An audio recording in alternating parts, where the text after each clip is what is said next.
স্মরণকালের ভয়াবহ ভূমিকম্পে কেঁপে উঠেছে মিয়ানমার।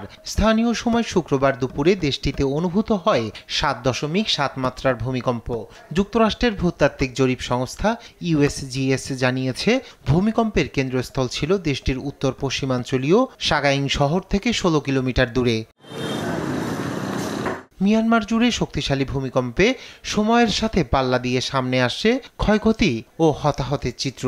দেশটির বাগো অঞ্চলে একটি মসজিদ আংশিকভাবে ভেঙে পড়ে মৃত্যু হয়েছে কয়েকজনের। প্রত্যক্ষদর্শীরা বলছেন, জুম্মার নামাজের সময় ঘটে এ ঘটনা। ভয়াবহ এই ভূমিকম্পে ধসে পড়েছে ইরাবতী নদীর উপর নির্মিত উপনৈবেশিক আমলের ঐতিহাসিক একটি সেতু। দেশটির সংবাদ মাধ্যম ইরাবতী জানায়, ভয়াবহ এই ভূমিকম্পে ৯১ বছর বয়সী আভা সেতু ধসে পড়েছে। পুরাতন সাগাইং সেতু নামে পরিচিত সেতুটি, এটি মান্দালয় এবং সাগাইং অঞ্চলের মধ্যে ইরাবতী নদীর উপর বিস্তৃত।